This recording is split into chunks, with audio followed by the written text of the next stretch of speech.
Welcome everybody. Thank you so much for joining us for our first ever online orientation. So this is a trial run. Please let us know how it goes. If you have any thoughts or comments or critiques at the end, if you want to shoot us an email at thetraining@cantv.org, that'd be really helpful. So yeah, but a few housekeeping things we want to just kind of get out of the way before we get started. Again, we're going to be taking questions via the chat function for this session. So go ahead and get acquainted with the chat function over. It's probably towards the bottom right-hand side of your screen.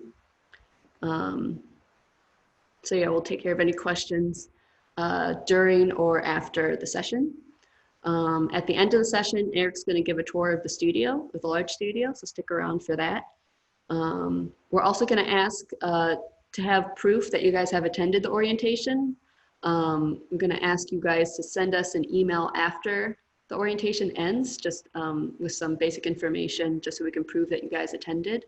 Because in normal times, usually we would need proof of attendance to orientation before you could sign up for classes or become a member. So yeah, I think that's probably enough of the housekeeping for now. So once again, yeah, my name's Andrea. I'm a training coordinator here at CanTV. I've been here for a little over a year. It's me and Eric. We're the training department. That's us. So we're going to go over just, again, kind of basics of what CanTV is, how we work, how you can get involved, and what kind of classes that we'll be offering in the future. Because times are uncertain right now, we can't quite say with any definitiveness when classes will start again. But in lieu of classes, we have been offering online training and workshops, most of which have been free and will probably continue to be free. So that's something that we definitely want you guys to get involved with, even if you can't take classes just yet. And then another thing I'd like to share with you guys is, I think, I'm pretty sure you guys hopefully all got those attachments that I sent with the email. So those attachments, that's stuff that is going to be really helpful for you to follow along with during the presentation. It's also going to be helpful after the fact. If you need access to those things again, you can go ahead and go to our website. And if you scroll down to the bottom here where it says Member Center, go ahead and click there. And this has a lot of really helpful stuff, just as far as like forms that you might need to fill out, scholarship applications, contacting either cable casting or production services. You'll learn more about those folks in a minute. And as well, you can also pay your membership online, which we'll also kind of touch a little bit about later on. So yeah, if you have any questions, the website is always a good place to stop. And you could also just feel free to shoot us an email at training. If you have any random questions, we'll be happy to field them for you. But with that being said, I'm going to pass it on over to Eric. And then Eric actually has a question for you guys. Hello, everybody. As Andrea said, I'm Eric Torres, one of the training coordinators here at CanTV. Welcome to our first ever session online for orientation. It's history in the making for everyone. So this is all hopeful. We are hoping, as Andrea was saying, to return to some functionality, just like everybody else in the world at some point in the foreseeable future. So you guys are doing great to prepare for that. It's a hopeful gesture you're making. So with that in mind, let me ask you our usual pop quiz that we ask people who attend this orientation. And feel free to answer. If you know the answer, just put it in the chat. You know, we have the chat function there in Zoom, and you can just answer the question there. So the question is, who knows what your 5 freedoms are under the First Amendment of the US Constitution? So I'm going to give you guys a moment to answer, and feel free to weigh in. And if you have an answer, maybe Andrea or Rob can, you know, take care of that, field that. We'll see what people say. Feels like I'm on a game show. Life, liberty, and the pursuit of happiness. Well, that's not not a constitutional right in the First Amendment, I don't believe. I think that's more in the preamble. Oh, yes, that's true. Yeah. But, Let's see, you we know, got freedom of speech. That's one for sure. freedom of speech. Yeah. Yes, Somebody definitely. put freedom of religion.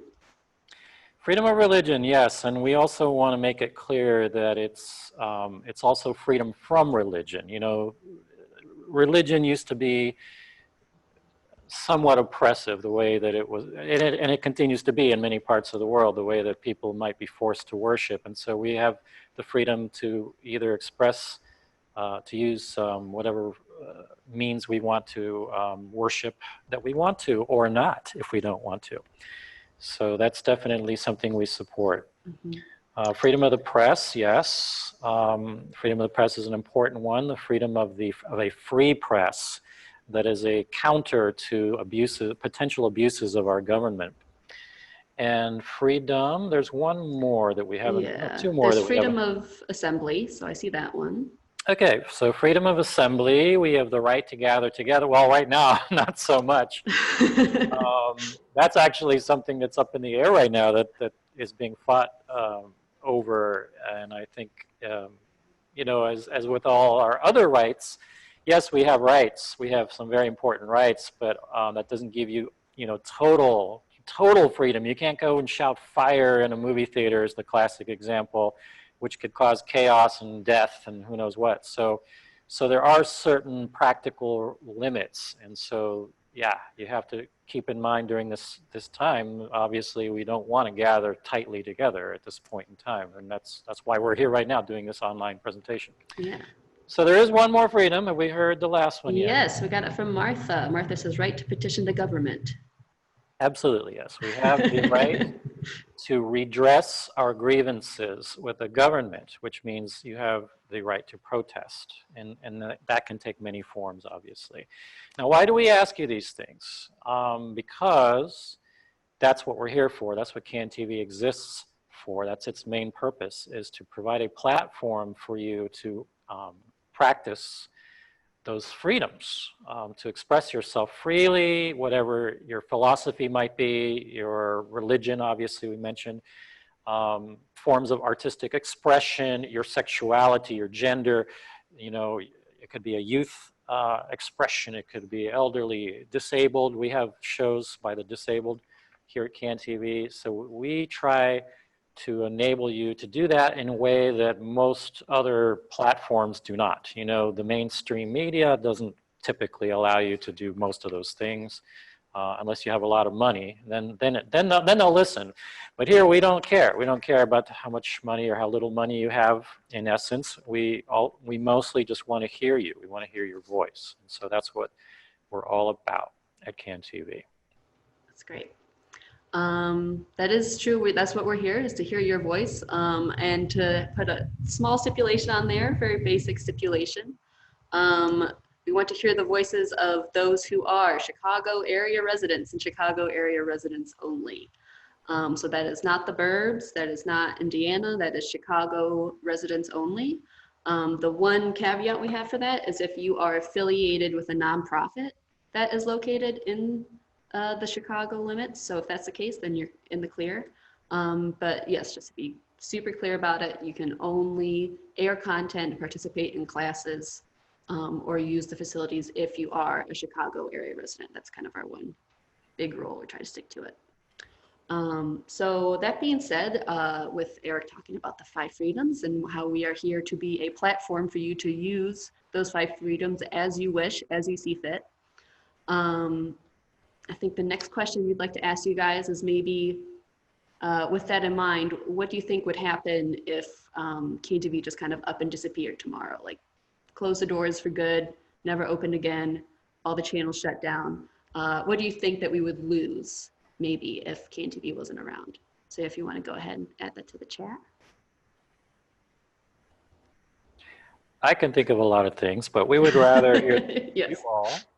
Right. You know, weigh in on that, because it's important that people actually think through that and understand that. That's pretty crucial. Mm-hmm. The voice of the people would be lost, yes. we would lose an enormous forum for uncensored expression. Absolutely. Yeah. Because we are totally about direct communication, the actual voices, the actual people, the protagonists who live here in this city, speaking without intermediaries, without mass media twisting it and making it into something else. We want to hear direct voices. We want to hear the raw stuff. So yeah, that would be lost. You're not going to be able to put that up very easily somewhere else. I mean, you can post it online, things like that, but then it's just kind of tossed out into the ocean of, the digital ocean, and hoping that someone will find your message in the bottle. Whereas here at CanTV, we have these 5 channels where people can always come. It's, it's like an address. It's like a restaurant. It's like a brick and mortar. They know where we are, and they might be channel surfing and come across your program. And so that's a very valuable way for people to hear from you. Yeah, got some other really great answers. This is great. This is better answers than we get when we are in person. Yeah. Yeah, let's see. Julie says that we would also miss out on hearing directly from our community members. We are a very large city, and most of us do not know what happens in different areas. It's absolutely true. We're going to get into it a little bit more in a second, but as far as the content that we allow on our channels, we want you to be as niche as you like. We really don't have any barometer as far as what we air and won't. We have a very limited restrictions as far as that goes. So we'll get to that in a little bit. And, like Eric said, there's a difference between airing something on our channels here in CanTV and just kind of throwing it out into the ether that is the internet. We have all cable subscribers are your potential audience. So right now, CanTV is supported by the major cable companies. That's how all public access centers work, is that the cable companies have to pay for us to exist. We are not a government entity by any means. So the cable companies have to pay for us to exist. When the cable companies they started, and they were kind of gobbling up all these channels, all this bandwidth. People petitioned the government to allow these stations to exist, to be just a platform for the people. That is why we are here. Now, the thing that, since we're not beholden to anybody, that means we're also not commercial. We don't air any ads on our channels. That also means that we ask that you do not either. We don't allow any commercial content on our stations from anybody who submits any content. We ask that it has no commercial content or ads whatsoever. That's a pretty big rule. And we kind of, if it feels like you're selling us something, you're probably selling us something. That's kind of the barometer that we use. So there are some ways that you can still maybe like highlight a business, or if you have a sponsor, you're more than welcome to have sponsors for your programs. That's absolutely allowed. You just can't say, oh, come on down to, the Crab Shack and order 20 oysters for whoever for our Friday special. You can't do anything like that. You can say thank you to our sponsor, the Crab Shack, but you can't explicitly say anything like with the locations or websites, anything like that can't actually be listed at any point in time. You can certainly say if you have your own business and maybe you do acupuncture, you can absolutely have a show that talks about the benefits of acupuncture. But once you start like listing prices and like linking to your website that has prices, then that's when it kind of becomes not okay. So now that's being said, if you do want to do commercial content, you're more than welcome to do that. We do have, there are other channels out there, Channel 25, that's not us. But Channel 25 does allow you to produce shows that have commercial content for a fee. So that's kind of where the difference is between us and them. Let's see. So, oh, go ahead, Eric. Yes, and I was going to say that there is a bit of a gray area sometimes. Let's say that you teach yoga, for example. You cannot advertise as if you were trying to actually get customers to your yoga studio and profit from that. But what you can do is you can make a program that is trying to educate the public about yoga and the health benefits of yoga. You can steer people to a website as long as that website is not blatantly commercial. So it may be a website that you set up just to get people's interest in yoga and steer them in the right direction. And you know, down the line, they can find a link to you if that's what you're trying to do. And possibly you could actually end up, you know, profiting from that relationship. But the overall intention should not be profit. You know, the intention of your show can be otherwise, you know, should be otherwise. But yes, it is sometimes a gray area. For example, you may do a program where you're showing a particular restaurant, and you know that you're enthusiastic about, that you want to somewhat review. You can do it as long as it doesn't feel like you're promoting that restaurant, and you can do it as long as you're not giving the actual address of the restaurant. You can say it's in Greektown, it's on the corner of Jackson and Halstead, et cetera, you know, but you can't give an address. You can't show prominent signage and logos and things like that. Also, say it's a sponsor. If you make a program that you get sponsorship for, you can thank people in your credits. There are appropriate ways that you are allowed to thank your sponsors. So it's not, you know, impossible to do that kind of thing. It's just that you have to be mindful of our mission and the nonprofit nature of that.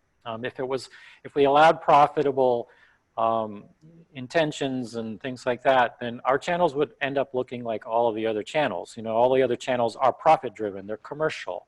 And so that influences the programming and has a huge influence over the programming. And so we want to be a place where people don't have to worry about the influence of money over their message, over their programming. And so just so long as you're aware of those things, then you'll be fine. Mm-hmm. And I did see some notes in there asking about nonprofits. So if you're a nonprofit, if you're a service-based nonprofit, then you are absolutely allowed to advertise your services. That's what one of our channels that has the hotline program, which we'll talk about in a minute, that does just that. It allows you to use this platform to let people know about the services you provide as a nonprofit. So that's kind of where the difference lies there. And then a couple other things that we need you to know as far as like rules go. You own your content. So again, we are just a platform for your content, and you can put what you want on there, but you still own the copyright to it. It's still your content. That also means that you are responsible for that content. So if there comes up any issues with, say, copyrights, that is your bag. That is something that you have to address if that's an issue. If you don't get proper permissions, then if something happens, if you get asked to take it down, then that is going to come to you, not to us. So just to be clear about that, you are in control of your content. And you're allowed to share it wherever else you want to. It's not like you have to do just cable access versus Vimeo and YouTube, et cetera. You can put it on both. You own your content, so of course you can put it on other platforms. The only thing is that we ask that if you use our equipment to produce a program, that you please air it on our channels first. Now, we're not policing that, so, you know, I'm going to leave that with you what to do, but it's just as a courtesy, we hope that you will show it on our channel first. If you happen to use our cameras or our editing equipment, our studio, please, yeah, if you could just respect that. So in addition to no commercial content, the other limitations we have are against libel and slander. Maybe in the chat, if somebody wants to real quick, if they can remember what the difference between libel and slander are and what they're about. Give you a second. I love how interactive this is, even though we're in ether in cyberspace. Yeah, it's great.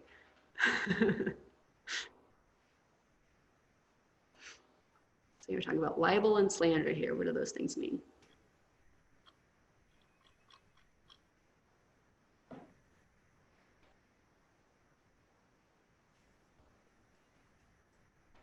I guess you could even Google it technically and we wouldn't know. But. Okay, I wish I brought a little bell with me so I can ring the bell. Ding, time's up. Yeah. I'm going to do that next time. Airing untruths. Yes. Okay. Yeah. Yeah. So thanks, Michael. So yeah, that libel and slander, one is written, one is verbal. That means you are saying an explicit untruth that is inflammatory about a person. And that is a no-go here at CAN-TV. Now, that doesn't mean that you can't have a negative opinion about somebody. That is fine. especially if it's about maybe if you have political reviews that you disagree with some representative. You know, we encourage you to punch up. That's really what KNTV is about here. We want to give you the platform to speak back to the people that represent you. But you definitely can't say anything that is just blatantly false and inflammatory about another person.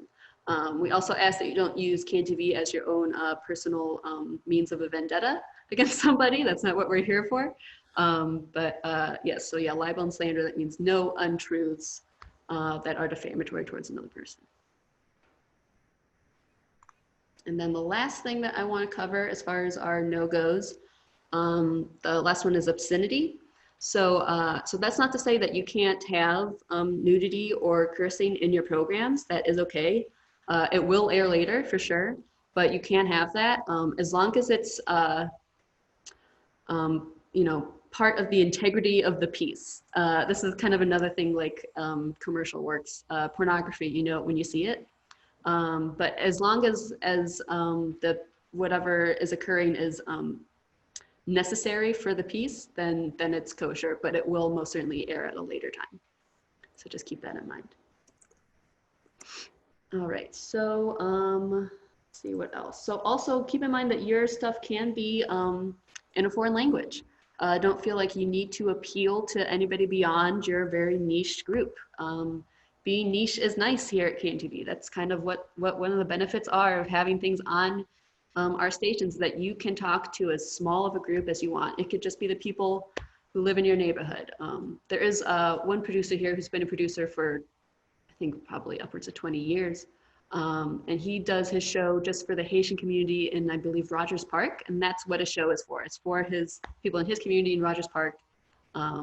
And he's been doing it for decades, and it's pretty great. So just keep in mind that you can do any language. It could be as niche as you like. Talk to exactly people you want to talk to. You don't have to worry about appealing to a broad mass of people. All right, so those are kind of our big rules here. So then now I'm gonna throw it over to Eric, and he's gonna kind of talk about our stations.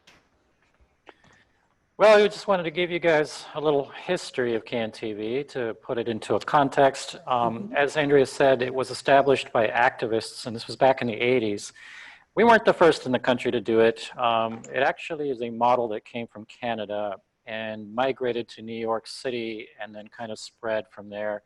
And so activists here in Chicago picked up that banner and decided, yeah, we need to have this service made available for the people of our city as well. So they fought a hard battle. It lasted a couple of years, actually. And so we were established in 1983. And that was a way for the cable companies to share some of the massive infrastructure. And they basically had a monopoly. And so it was a way of making them share and not have such a tight monopoly on the airwaves, you know, that people watch. So as Andrea said as well, we're not affiliated with the government, but the city of Chicago does act as an intermediary. That's a long story, a long history I won't bore you with at this point, but the city is a broker between us and the cable companies. The cable companies have to, agree to fund KNTV if they want to do business in Chicago. And so there are, from time to time, there are issues raised. Cable companies, basically, they are for-profit organizations, corporations. They want to make as much profit as possible. And these days, that's really seems to be mostly all they care about. And so, you know, they're not always honoring the agreement. And so from time to time, you know, we call upon our producers, our affiliates to help us continue to, you know, keep this in place and keep our rights in place. But yeah, that's basically the upshot of it, is that, you know, we can't take it for granted.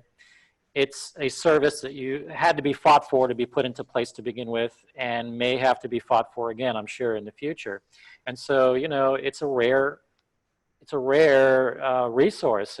It doesn't exist in most parts of the world. And so, you know, this is an amazing place with amazing facility, amazing equipment, amazing services that we offer, training and so forth, and 5 different channels where you can put your content, and it's extremely affordable and even free. If you just want to submit a video, you don't have to pay any money. If you live in Chicago, you can submit for free. So, you know, it's something that we hope that you take advantage of and that you share this information with other people. We're kind of like they say the best kept secret in Chicago. You know, it's amazing how few people actually know about this potential. Sure. So that being said, you know, we want to celebrate all that we have here, even under this current crisis of the coronavirus. We still are functioning. We still have 5 channels in operation, 5 channels that are continuing to stream. Now, admittedly, you know, new programming is greatly reduced because of people's circumstances and because of our own situation. So, our new programming is still happening, but by and large, it is affected by this situation. But anyway, why don't we take a look at the schedule, and that'll give you an idea of the nature of the different channels we have.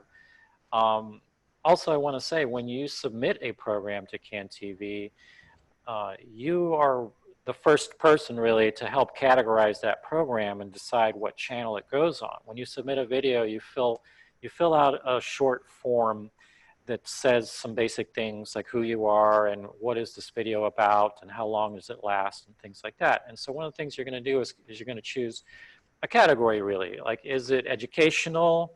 Is it entertainment? Is it religious? Things like that, some basic categories. And so looking at the schedule there, you see Channel 19, for example. Channel 19 contains a lot of variety. It is local perspectives, arts, music, sports, things like that. It could be somebody's, typically in the normal times, it would be, you could see like a baseball game or somebody's party, you know, gatherings like that, or a parade, those kind of things. Anybody can put almost anything on Channel 19. As you can see, we have the lineup, different kind of shows there. Somebody's trip to San Francisco. Democracy Now! Is one of the programs that we subscribe to actually and stream here. It's a great show. So yeah, a little bit of everything will be found on Channel 19. So Channel 21 is a little different though. It's more educational in focus. And so this will be a show that might deal directly with education. For example, we get programming from Chicago Public Schools. It might be journalistic. We'll get programs from the Medill School of Journalism, things of that nature. It could be a documentary that somebody might make. So that type of material will go on typically on Channel 21. So you're seeing some of our longtime producers there, Sharon Harper and Keith McDonald, giving common sense tips on washing your hands. And it says during the flu season, but I think this is basically applicable now to the COVID situation. One more thing about Channel 21. This is also yes. where the hotline station, if you guys are ever tuned into Channel 21, this is where a lot of nonprofits have their hotline shows. So that means any nonprofit can have their own 30-minute program where they can talk directly to the people and advertise their nonprofit, the services that they provide as a nonprofit, and people can call in with questions about it. So that's another thing that happens on Channel 21. If Right. you're a nonprofit and you're looking to do the hotline programs, that's a bit of a different avenue than going just through traditional training. So if you're interested in that, please let us know and we can kind of put you in touch with the nonprofit services. Yes. Okay, moving to Channel 27. Channel 27 is where you will find a lot of programming from our in-house department that covers community events. It's called Community Partners. They'll send a camera person on site to cover things typically like it could be a board meeting, it could be a panel discussion, it might be a protest in public, and typically it'll be the Chicago city, sorry, I'm just forgetting what they're called, the city council. So city council meetings we're the only ones that cover those. We cover every single city council meeting, even now during this time. We are still there. You know, if they're willing to meet, we're willing to cover it. And so you'll see that on Channel 27. So if you know an event that you want to see covered and you don't have the means to do it, or you haven't come here and taken training yet and things like that, you can try contacting community partners, and you can find a link to them on our website, and you can ask whether or not it might be possible to cover that particular event. Now, if you give them enough notice and you give them enough information, they might be able to do it. So something to consider. All right, Channel 36. Channel 36 is our religious and inspirational programming channel. That's where we get a bulk of our submissions, and that's because there are a lot of churches in Chicago and a lot of synagogues and a lot of mosques and a lot of other things. So every religion, I think, is more or less, has had more or less of a presence on CAN-TV at one point in time. So from large mega churches to just small mom and pop storefront, churches and mosques and so on and so forth. And so the production values will vary quite a bit on this channel.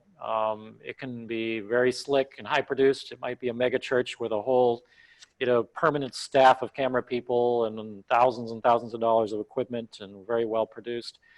Or it could be just somebody shooting themselves, sitting in front of their cell phone, reading the Bible or the Torah or something.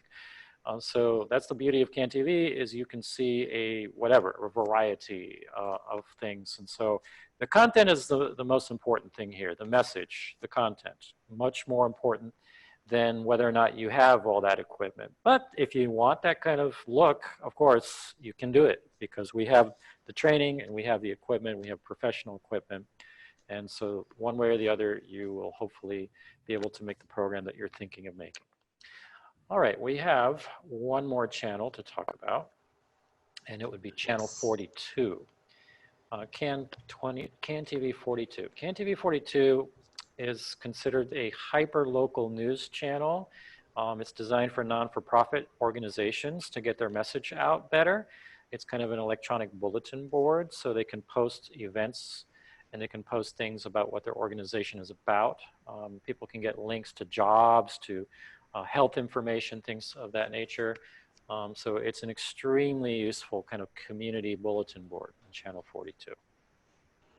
So now we want to ask you, if anybody out there watching us already has a show, maybe you already have your own camera and your own computer with editing software, and you've already created a show, or you're going to.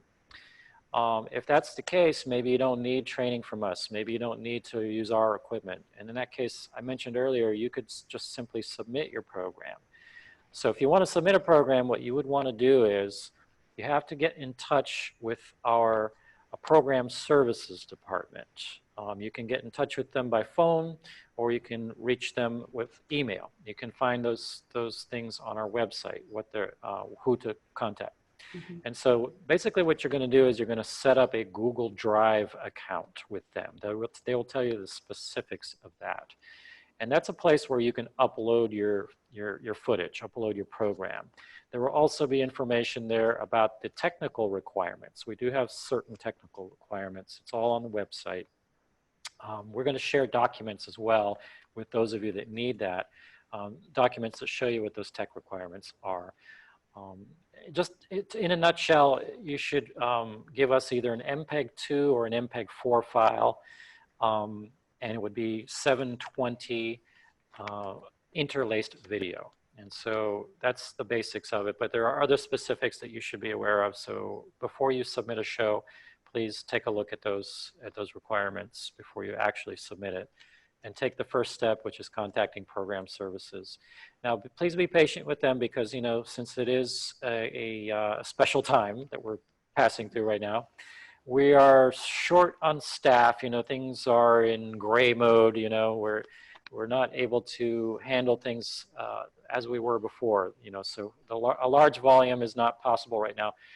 But we will get in touch with you most definitely, and we do want to put your program on one of our channels. So like I said, either submit an email, write an email, or leave a message on the voicemail, and someone will contact you and help you set up that account so that you can submit your content. Mm-hmm. And keep in mind that that content, if it's already created, don't worry if you've already posted it somewhere else. We don't need to have first dibs on it. It'd be great if you have content that you've already made. It's just kind of sitting around that you just kind of want to get out there, where you're more than welcome to submit it. Nonetheless, we would appreciate it.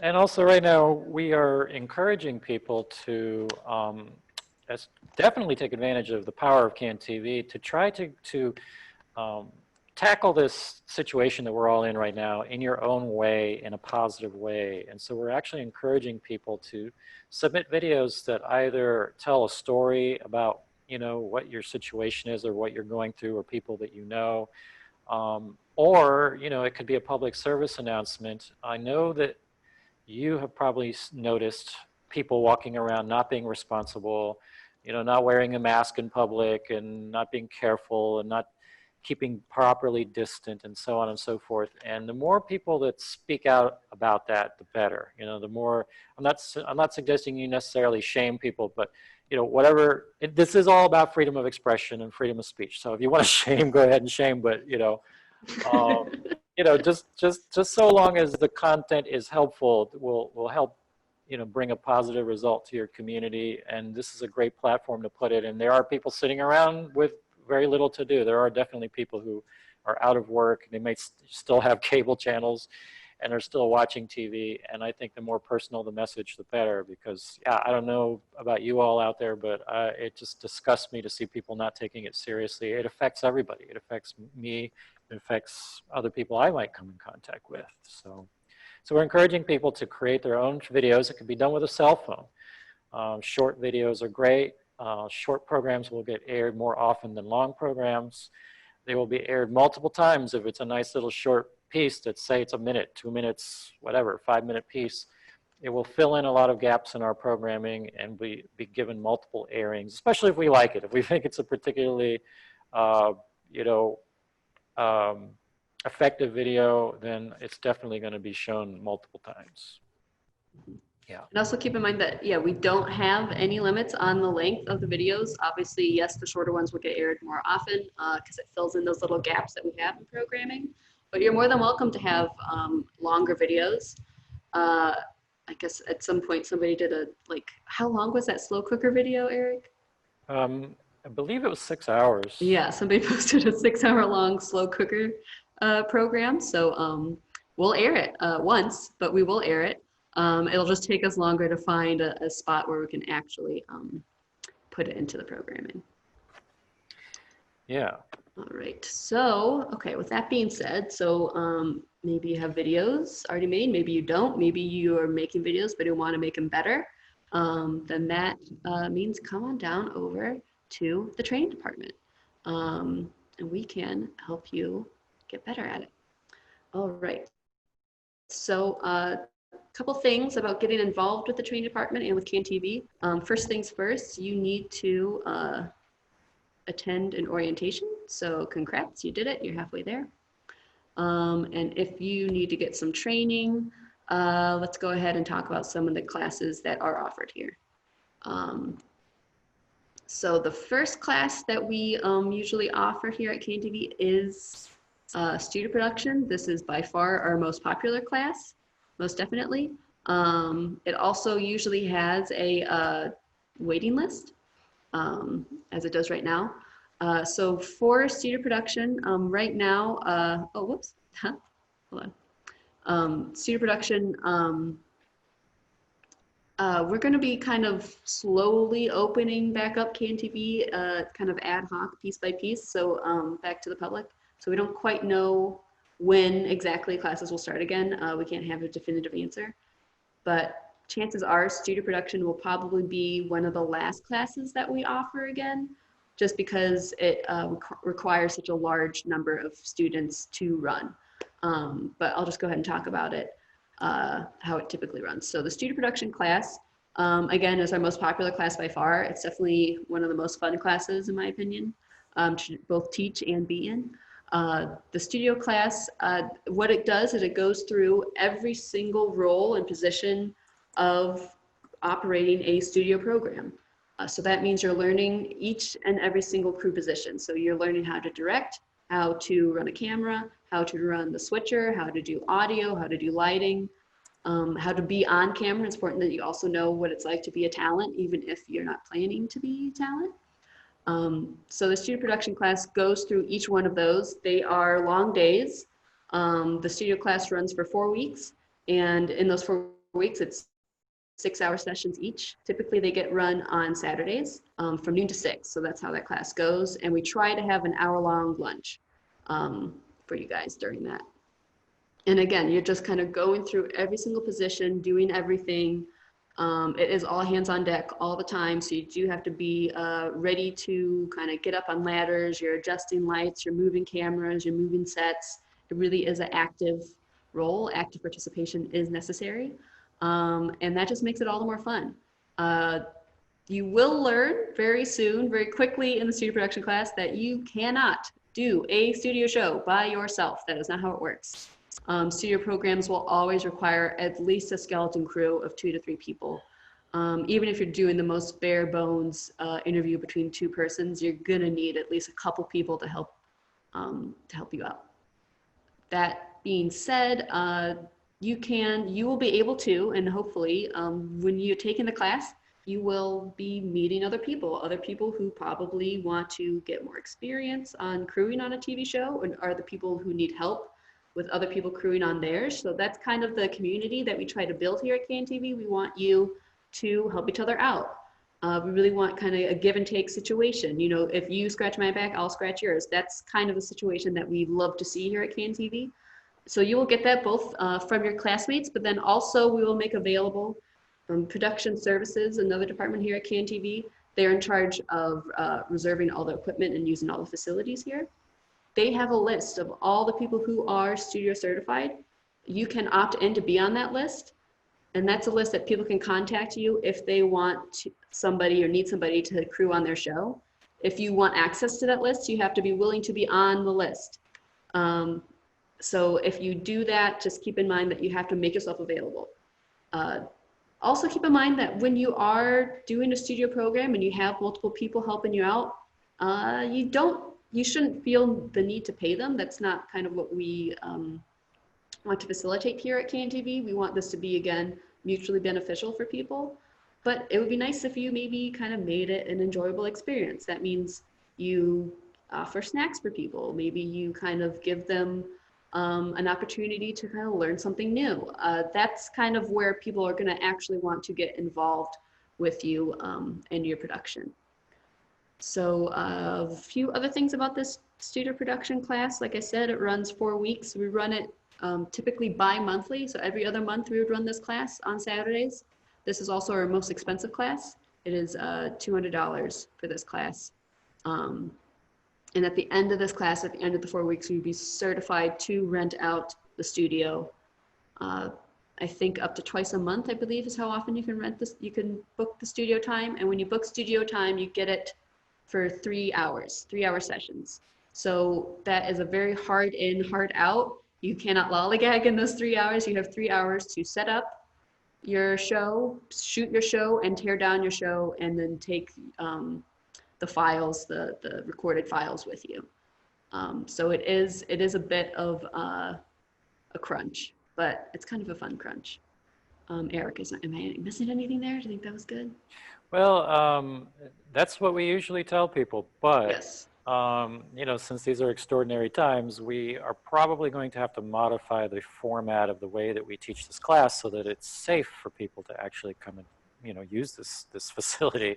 That's true. So there are going to be some adjustments made. Possibly the class size is going to be a lot smaller than usual. It's already small. Usually it's 8 people max, but, you know, because of the circumstances, we might have to, like, you know, reduce that even more and have a lot of little rules in place and procedures and, you know, things about social distancing and so on. And we'll definitely make a, you know, hand sanitizer available to people. We'll probably even have gloves people can wear, things like that. A lot of precautions, but I think also we have to take extra precautions since it is asking a lot of people to, you know, come down here and interact with other, you know, with strangers and with us as well. Under the circumstances, without, you know, at least making sure people feel comfortable. And so we want to probably, you know, we'll let you know, we'll let people know as we develop those protocols, we'll let you know, but just, you know, obviously we're going to have to adjust to the situation.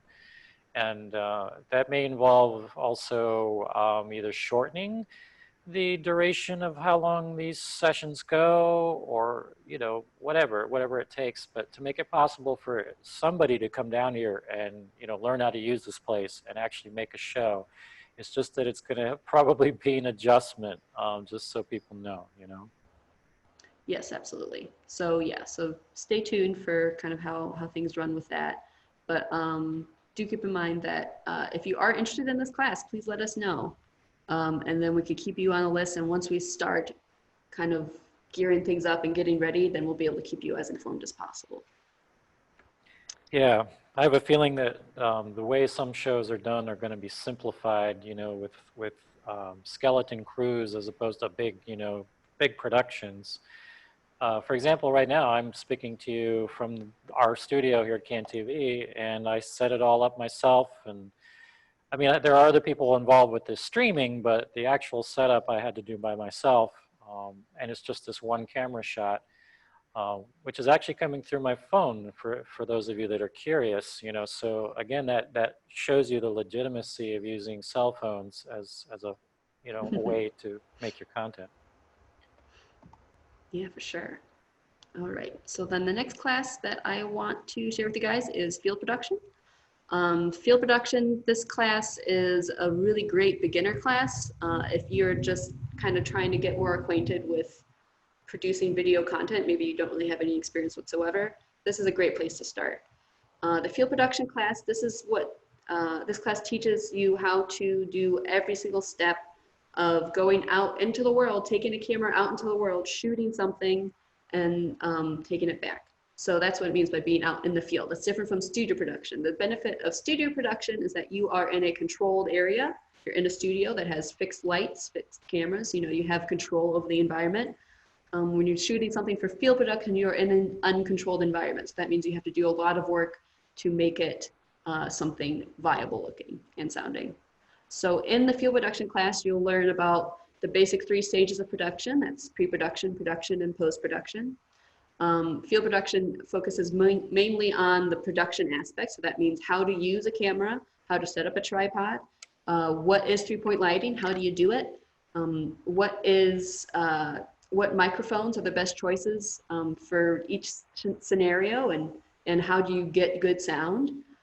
So those are just kind of the basic things that we go over in field production. We kind of go over the basics of composition, and just the very, very base levels that you need to be able to be a one-man band. So at the end of this class, at the end of this field production class, our goal is for you to have the tools to do your own shoot by yourself.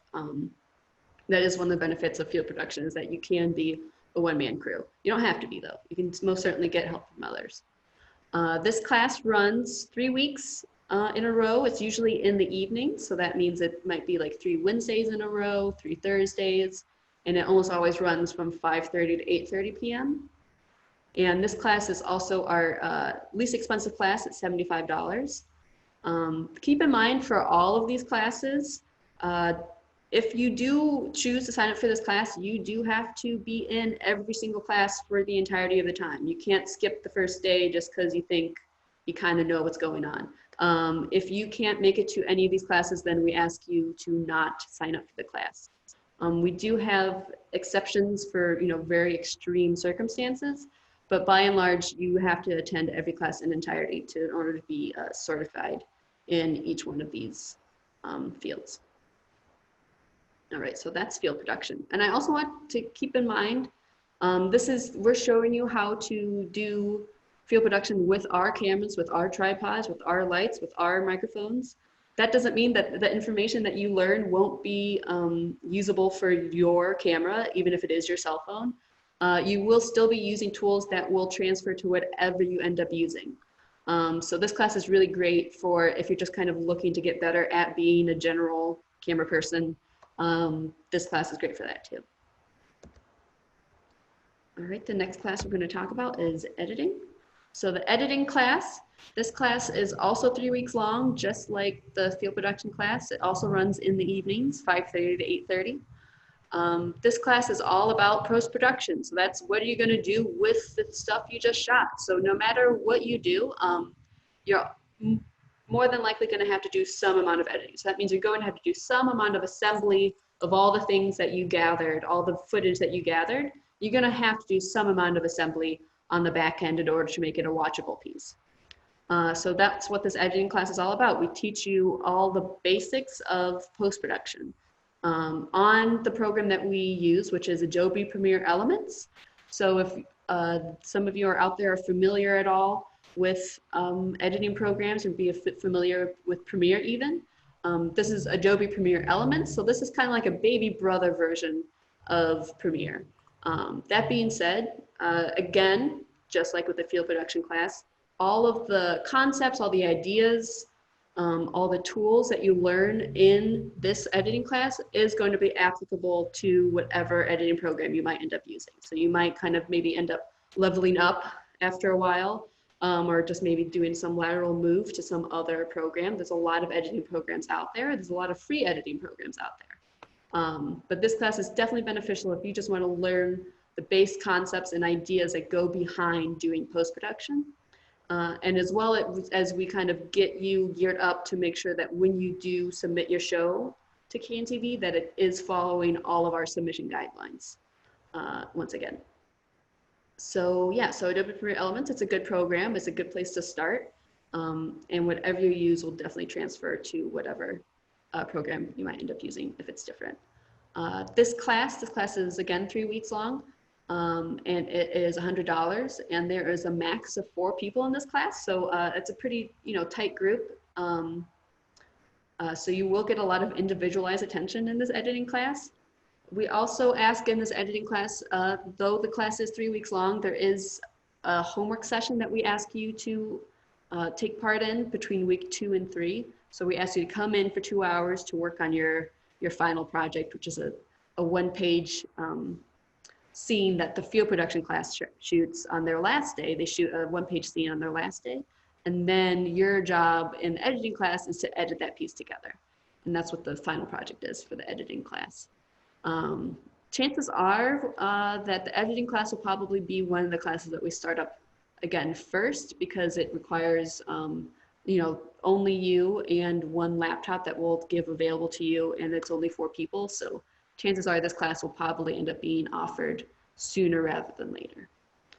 And again, this class in normal times is run monthly, so it'd be run pretty frequently. So usually you'd have a good shot of getting into the editing class if you wanted. Same with field production. All right, the last class we're going to talk about is Studio in a Box, which is kind of what it sounds like. This class teaches you how to use this portable switcher and all the other pieces of equipment that come with that. And that will allow you to go out into the world, kind of like field production, go out into the world, but shoot a multi-camera production out in the field. So that's something that'd be good for doing events, like either like a sports event or maybe some sort of music event or a play even. Maybe even just like a panel with multiple speakers. The Studio in a Box is a great tool for that, because what it is it's 3 cameras that all get connected into this portable switcher, which you'll see pictured on the screen, that portable switcher. And then those are just 3 sources that you can cut to live during the event. So it really is a lot of fun, really. This class is also a lot of fun to teach as well. You will learn how to set up all this equipment, because again, it is a lot of equipment. I can't underemphasize how much equipment does come with the Studio in a Box. It's those 3 cameras. It's the switcher itself, which is very large. It requires 2 people to carry.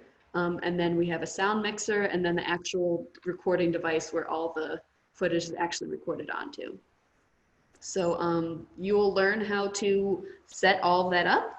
So how this class operates is that you will test all the equipment out in production services. You will tear it all down, take it over to some other location, set it all up, shoot something, break it all down again, take it back over to production services, and then set it all up again and test it. So it is a lot of cable wrangling. This is a master class in cable wrangling for sure.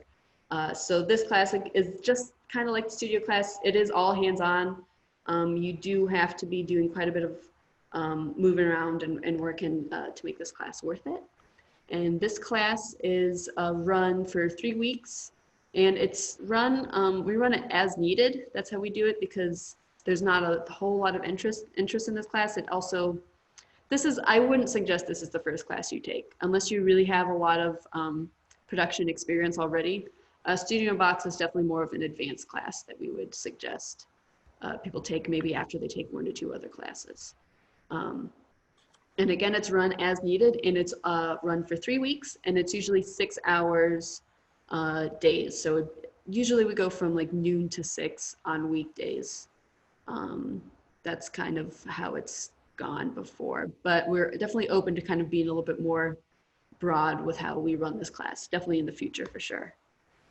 Let's see, how many people do you need for Studio in a Box? That's a great question. So once you get certified in Studio in a Box, if you want to reserve it, you cannot have less than 2 people reserve it at a time. So you need 2 people who are certified to even reserve the equipment outright.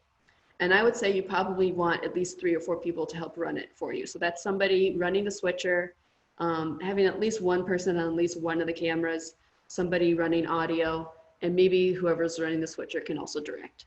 That's what I would say is the bare bones that you would want. Kind of the benefit of having all 3 cameras is it allows a lot of varying shots. So it would be more beneficial to have 3 cameramen and all 3 cameras. That's just all the more shots you can get. So that's going to help make your program that much more interesting because you have more to cut to. So the price for Studio in a Box, thanks. That one is $175. That's how much a Studio in a Box costs. So I wouldn't say, now I wouldn't say that you need to take any class first in particular. It really depends on what you want to learn. So whatever it is that you want to learn how to do or learn how to do better, then that's what I would suggest you go for. So at the end of the orientations, typically we have people come in for what's called a consultation, which we'll start offering either on the phone or via Zoom. And that's where we'll talk with you one-on-one, and we can kind of figure out what exactly what class it is that you want to take, what's going to help you create the program you want to create best. Because maybe your program, you think maybe you want it to be a studio show, but maybe once you talk with us, oh, it actually makes more sense to do it out in the field. So that's kind of what the consultation is for. All right, so yeah, that's the last one. That's a Studio in a Box. And then we also, at one point in time, offered a combo class. We're not doing that right now. We don't have enough staff to be able to facilitate that. But what that would be, you would just run through all of field production and editing all in one go in 6 weeks. So that means you would shoot your one-page scene in field production, and then you would edit it all together in the editing class. But you can take all these classes ad hoc. I don't know, sometimes I see the benefit of taking the editing class and then taking the field production class. There's kind of it can go either way, whatever makes sense to you. All right, so then once you take all those classes, you're just so excited, you're jumping for joy because you are now certified in using that equipment or booking that studio time. And then after that, once you get certified, then in order to use our equipment, use the facilities, use the studio, we ask that you do pay a membership fee. So the membership fee usually is $100 for the calendar year. And that starts from January 1st to December 31st. That $100 covers your membership for that full calendar year. It then gets prorated to $50 starting July 1st. So from July 1st, then you only have to pay $50 and you can use it for the rest of the year. That's one of those things that might have to be tweaked because of the circumstances. We don't know yet. Exactly. Right. Yeah. So I would definitely, we would tell you to hold off from paying the membership fee since you can't actually use any of the benefits of having a membership in this current moment. So that's something we definitely would suggest you hold off on for now. And you only pay that user fee if you're actually using equipment. Some people think, oh, I have to maintain a membership. No, not necessarily. just if you actually check out a piece of equipment or if you use our studio, then yes, you would have to have your fee paid, your membership fee paid. Exactly. Yeah, you don't have to have a membership paid if you just want to submit shows. So like maybe you take one of our classes and then you end up getting your own equipment. You don't need to pay the membership fee to submit your shows at that point. It's free to submit your shows no matter what. That's kind of just what we're here for. Yeah, the membership is just for using the facility itself, using equipment, attending the workshops that we have at the facility, things like that are covered by your membership fee. Exactly. So that being said, let's say maybe you know what you're doing. You don't really need us to tell you what to do. And you just want to use our stuff. That's fine. We just ask that you prove it. So if you feel that you have the expertise, if you're very comfortable with using a camera, particularly a professional grade camera, so just to backtrack, the camera that we have here that you can rent at KNTV is a Panasonic AC130. That's the camera that we offer here. It is professional grade camera, but you can take a test to test out of any of these classes. And that will allow you to then be certified in that field and start taking out equipment or booking studio time. So the way these exams work is you will tell us what exams you want to take, and you can take more than one exam. You're more than welcome to, as long as you feel like you have the capability of doing so. And what you're paying for is time to take the exam. So you get 2 hours to take the exam, and you can take as many exams as you like. These exams are not multiple choice. They are short essays. So these are not for, you can't, fumble your way through this one. You do actually have to know what you're talking about. And they're about 20 questions long. So it's 20 questions short form answer, each one of these exams. And then after that, if you pass the exam, then we ask for you to come in at least once for a practice session, just so we can get you acquainted with how our equipment works. Or how our studio works, or what the editing bays. We have editing bays here at KNTV that you can book time in to do editing. They're very nice, they're very cozy. It's always toasty and warm in there. So that's what you can do if you take the exam. Let's say you take the exam and you don't pass it. That's okay. We'll let you know how many you got wrong, and we'll give you a chance to try again later. Within 60 days, you can take it again. If you don't pass it the second time, then you should probably just take the class. All right, so that's the exams.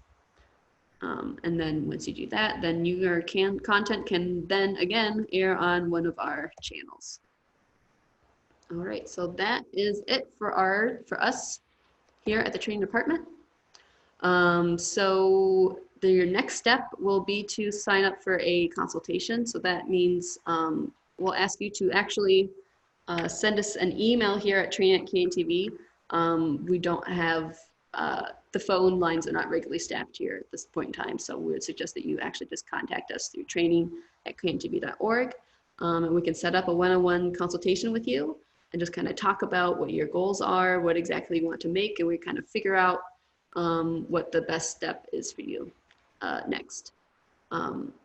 One last thing before I forget, I'm pretty sure I sent it along with all you guys in the attachments. There was a scholarship form. So we do offer scholarships for our classes, and that scholarship is given out based on need. So you need to have some sort of proof of income and how many people are in your household, and all that stuff. So that's listed in the scholarship application. You need to, if you turn in the scholarship application, you have to also supply some proof of income.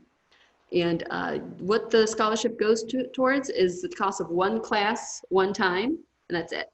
So if you're planning on taking more than one class, we would suggest that you use the scholarship for the most expensive one. That would probably, make the most sense. So yeah. So whenever you are ready, you can shoot us an email over at training@kntv.org, and we'd love to chat with you and figure out what you want to do next. So this is kind of the end of our normal spiel. What I would encourage you all to do is, again, to shoot us an email at training with your name, your phone number, and your email, so we can have proof that you attended the session. That'll be your proof, sending us an email with that information. That's your proof that you did in fact attend the session. If you're affiliated with a nonprofit, also let us know what that nonprofit is. That's another thing. So if you can just go ahead and shoot us an email with those 4 facts about yourself, then that will be proof that you did attend an orientation. So then you won't have to do it later for real in person. And also using the code word, the code phrase. Yes. You put somewhere in your message, put the phrase 5 freedoms. And if we see 5 freedoms, we'll know that you were virtually here. Yeah. Yes. So. Yes, that's our code. So now we know that you actually attended it. Yeah, Right. when in doubt, we may actually pop quiz you, because some people do actually try to do a fast one and squeeze through without having gone through what you all just went through. Yes. We have given pop quizzes in the past about the orientation, so hopefully you were paying attention. All right. So I think that's it for a regular part. Please stick around. Eric's going to give you a tour of the studio right now. So I'm going to go ahead and toss it over to Eric. Yeah. Yes. Okay. Let me go mobile here. This is probably going to look a little funny. It's just a camera on a pole, basically. Give me 1 second here. Okay, I'm floating now. Okay, so this particular area here is of the large studio is a platform that I'm standing on. It's a bunch of risers that you can position however you want to. Here I'm going to just try to give you a little bit of a view of that. You can see what those look like. You can configure those however is necessary, and then you can put cameras around it however you prefer. Got a few cameras set up back here. These are professional cameras, studio cameras, and so we'll teach you how to use those in the class. And the cameras can also put teleprompter text in front of them. Some of these cameras have teleprompters in front of them, so you'll be able to scroll text for those who need to, read a script and things like that, or it's a way to tell people, hey, there's a caller on the line. Say you eventually get to the point where you're certified to do a live show. You'll be shown, hey, there's a caller calling and they have such and such a question. So just everything, that you might need to put on a show.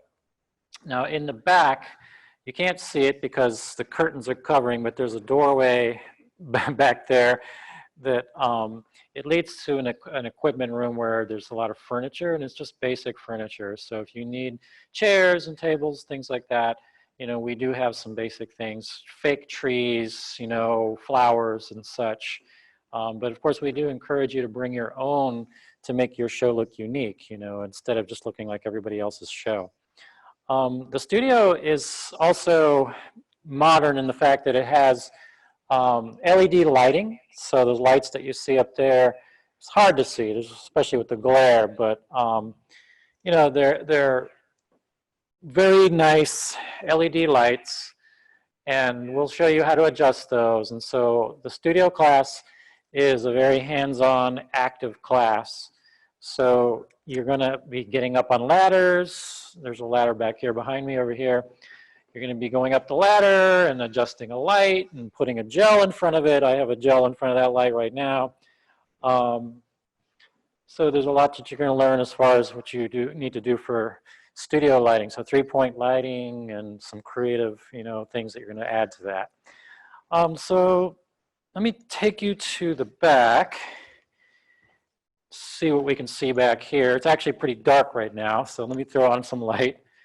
Give me a second. Bear with me. I'm going to show you guys a little view of the green room.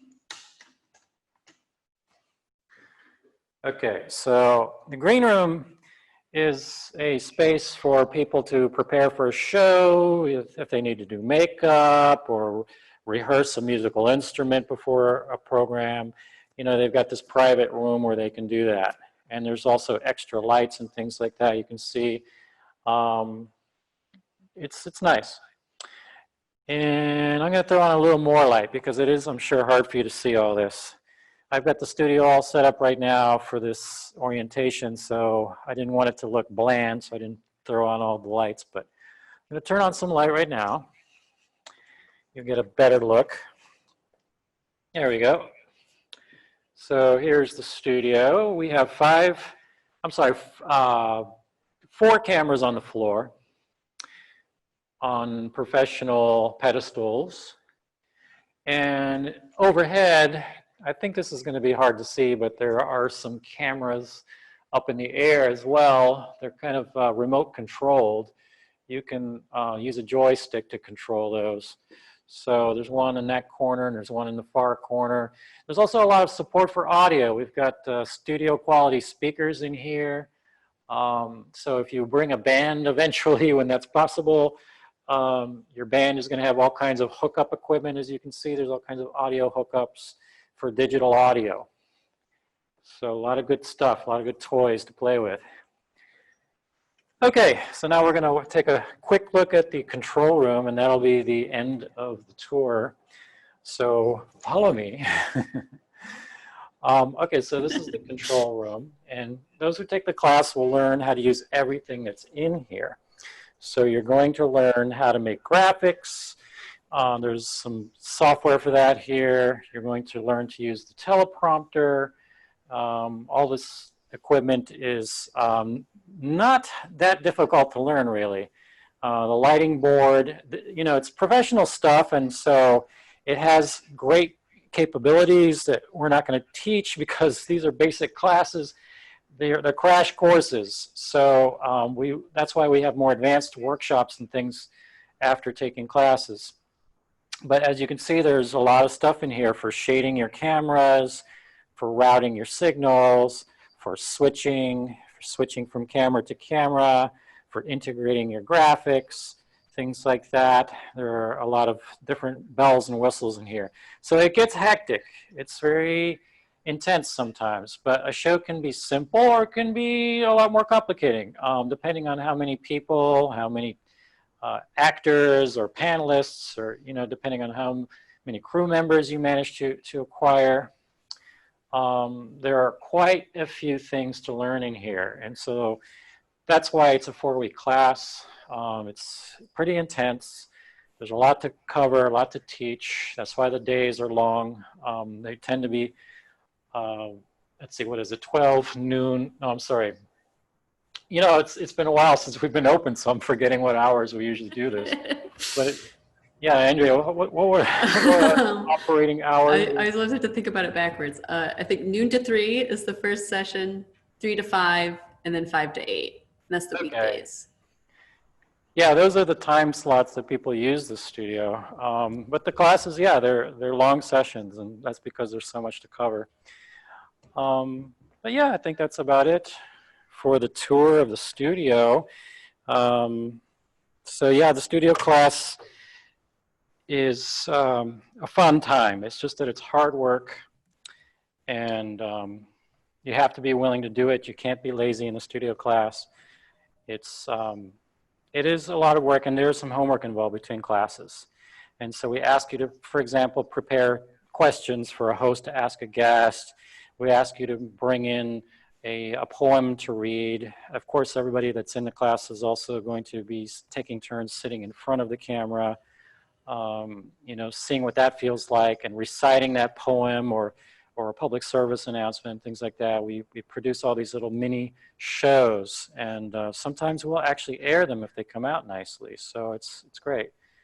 So quite a bit is going to happen in the studio class, but I like all of the different classes and all the different areas. I think it's nice to be flexible and learn as much as you can here, as much as you can afford with, you know, time and money, because then that gives you more possibilities of the types of shows you can make. You might want to do a studio show, but let's say you also want to bring in some footage from downtown or whatever, somewhere in the city that you want to include in that show. It'd be great if you had the field certification as well, so you could take out a camera and go cover some event that you're then going to talk about in a studio program, for example. But we're going to talk about those things in your consultation, what your needs are, what your goals are, and we'll try to advise you. Right now it's going to be It's going to be general advice because as we've been saying, we don't know yet when things can unroll back into some kind of a functioning studio. So please bear with us. But thank you very much, really very much for tuning in today to this orientation. It's a real pleasure for us to do this for you, and hopefully we'll get to meet you in person sometime real soon. Yeah, thanks again for attending, you guys. That's it. That's all we got for you. So again, if you have any questions, and if you want to have proof that you did in fact attend, shoot us an email at training@kntv.org with your name, your number, your email, and then if you're affiliated with a nonprofit. All right, so yeah, that's all we got for you guys. Thanks again for coming. And hopefully we'll be able to see you guys in the flesh at some point in the near future. All right, thanks guys. Yeah, thanks.